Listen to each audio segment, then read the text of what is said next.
जय गुरु जी। संगत जी, शुक्राना गुरु जी चैनल को शेयर करें और सब्सक्राइब करें।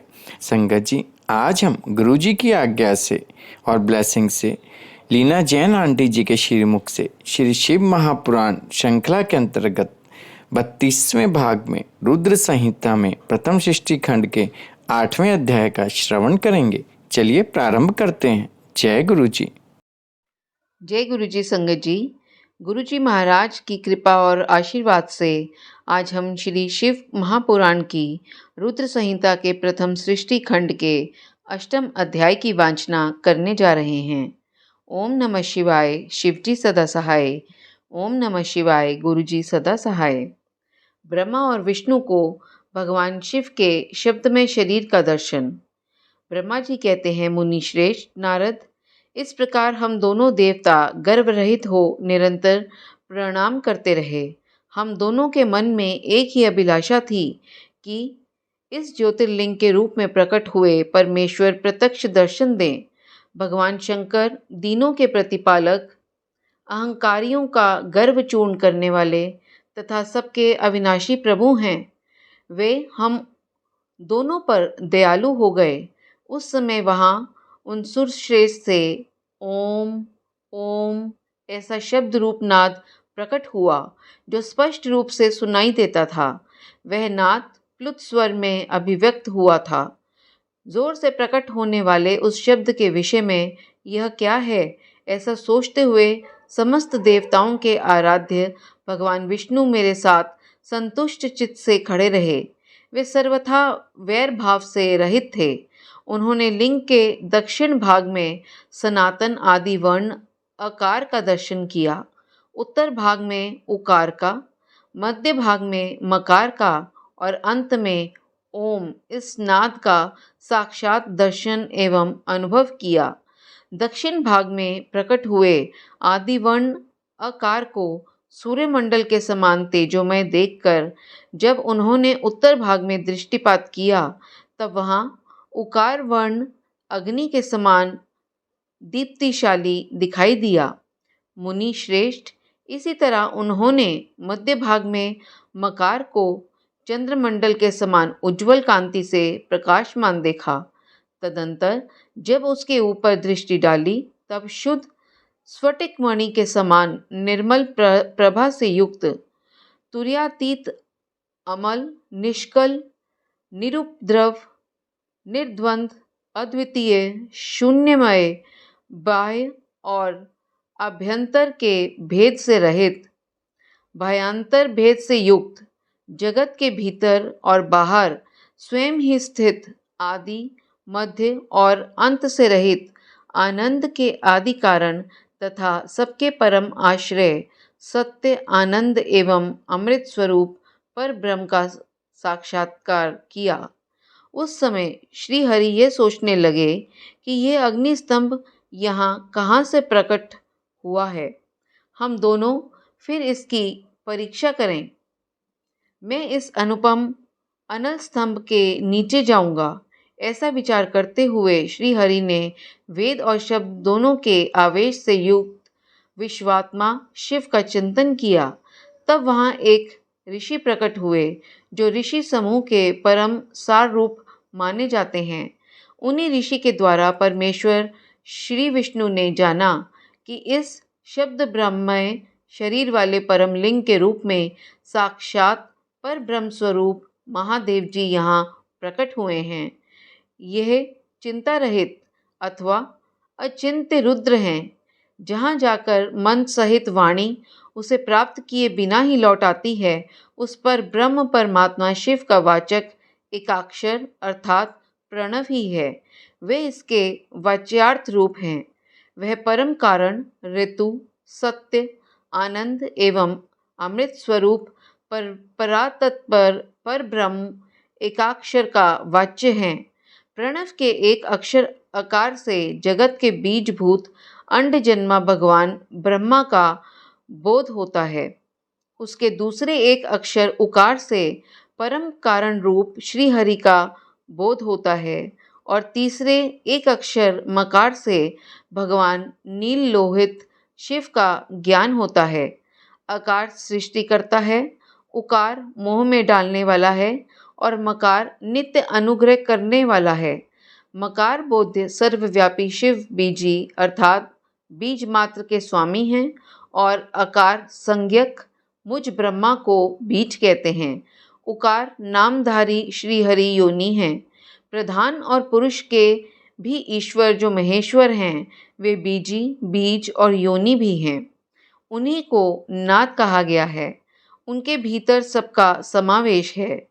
बीजी अपनी इच्छा से ही अपने बीज को अनेक रूपों में विभक्त कर स्थित है। इन बीजी भगवान महेश्वर के लिंग से आकार रूप बीज प्रकट हुआ, जो उकार रूप योनि में स्थापित होकर सब और बढ़ने लगा। वह सुवर्णमय अंड के रूप में ही बताने योग्य था। उसका और कोई भी विशेष लक्षण नहीं लक्षित होता था। वह दिव्य अंड अनेक वर्षों तक जल में ही स्थित रहा। तदंतर 1000 वर्ष के बाद उस अंड के 2 टुकड़े हो गए। जल में स्थित हुआ वह अंड अजन्मा ब्रह्मा जी की उत्पत्ति का स्थान था और साक्षात महेश्वर के आघात से ही फूटकर 2 भागों में बट गया था। उस अवस्था में उसका ऊपर स्थित हुआ सुवर्णमय कपाल बड़ी शोभा पाने लगा। वही द्युलोक के रूप में प्रकट हुआ तथा जो उसका दूसरा नीचे वाला कपाल था वही यह 5 लक्षणों से युक्त पृथ्वी है। उस अंड से चतुर्मुख ब्रह्मा उत्पन्न हुए, जिनकी क संज्ञा है। वे समस्त लोकों के सृष्टा हैं। इस प्रकार वे भगवान महेश्वर ही अ, उ और म इन त्रिविध रूपों में वर्णित हुए हैं।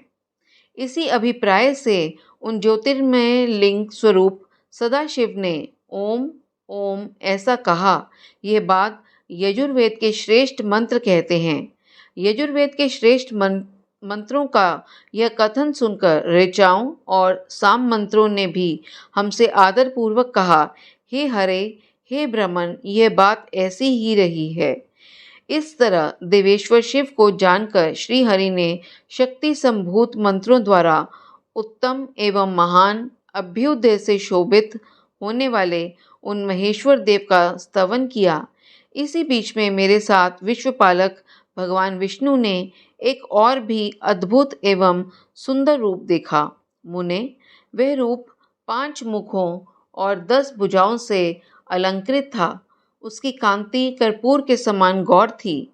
वह नाना प्रकार की छटाओं से छविमान और भांति भांति के आभूषणों से विभूषित था। उस परम उदार महापराक्रमी और महापुरुष के लक्षणों से संपन्न अत्यंत उत्कृष्ट रूप का दर्शन करके मैं और श्री हरि दोनों कृतार्थ हो गए। तत्पश्चात परमेश्वर भगवान महेश प्रसन्न हो अपने दिव्य शब्द में रूप को प्रकट करके हंसते हुए खड़े हो गए। आकार उनका मस्तक और आकार ललाट है। इकार दाहिना और इकार बायां नेत्र है। उकार को उनका दाहिना और उकार को बायां कान बताया जाता है। ऋकार उन परमेश्वर का दायां कपोल है और ऋकार बायां। ल और लह ये दोनों नासिका के दोनों छिद्र हैं। एकार उन सर्वव्यापी प्रभु का ऊपरी ओष्ठ है और ऐकार अधर। ओकार और औकार ये दोनों क्रमशः उनकी ऊपर और नीचे की 2 दंत पंक्तियां हैं। अंग और अह उन देवाधिदेव शूलधारी शिव के दोनों तालु हैं। क आदि 5 अक्षर उनके दाहिने 5 हाथ हैं और च आदि 5 अक्षर बाएं 5 हाथ। ट आदि और त आदि 5-5 अक्षर उनके पैर हैं। पकार पेट है। फकार को दाहिना पार्श्व बताया जाता है और बकार को बायां पार्श्व। भकार को कंधा कहते हैं। मकार उन योगी महादेव शंभु का हृदय है।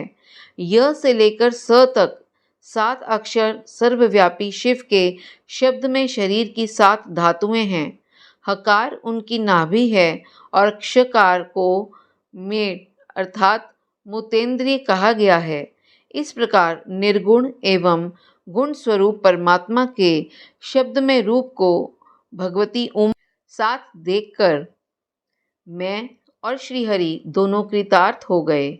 इस तरह शब्द ब्रह्ममय शरीरधारी महेश्वर शिव का दर्शन पाकर मेरे साथ श्रीहरि ने उन्हें प्रणाम किया और पुनः ऊपर की ओर देखा। उस समय उन्हें 5 कलाओं से युक्त ओंकार जनित मंत्र का साक्षात्कार हुआ। तत्पश्चात महादेव जी का ओम तत्वमसि यह महावाक्य दृष्टिगोचर हुआ, जो परम उत्तम मंत्र रूप है तथा शुद्ध स्फटिक के समान निर्मल है। फिर संपूर्ण धर्म और अर्थ का साधक तथा बुद्धि स्वरूप गायत्री नामक दूसरा महान मंत्र लक्षित हुआ, जिसमें 24 अक्षर हैं तथा जो चारों पुरुषार्थ रूपी फल देने वाला है। तत्पश्चात मृत्युंजय मंत्र, फिर पंचाक्षर मंत्र तथा दक्षिणामूर्ति संज्ञक चिंतामणि मंत्र का साक्षात्कार हुआ। इस प्रकार 5 मंत्रों की उपलब्धि करके भगवान श्री हरि उनका जप करने लगे। तदंतर ऋक, यजु और साम ये जिनके रूप हैं, जो ईशों के मुकुटमणि ईशान हैं, जो पुरातन पुष्प हैं, जिनका हृदय अघोर अर्थात सौम्य है, जो हृदय को प्रिय लगने वाले सर्वगुण सदाशिव हैं, जिनके चरण वाम परम सुंदर हैं, जो महान देवता हैं और महान सर्पराज को आभूषण के रूप में धारण करते हैं, जिनके सभी ओर पैर और सभी ओर नेत्र हैं, जो मुझे ब्रह्मा के भी अधिपति, कल्याणकारी तथा सृष्टि पालन एवं संहार करने वाले हैं, उन वरदायक साम शिव का मेरे साथ भगवान विष्णु ने प्रिय वचनों द्वारा संतुष्ट चित्त से स्तवन किया। संगत जी, इसके साथ ही श्री शिव महापुराण की रुद्र संहिता के प्रथम सृष्टि खंड का 8वां अध्याय संपन्न हुआ। जय गुरु जी, शुक्राना गुरु जी।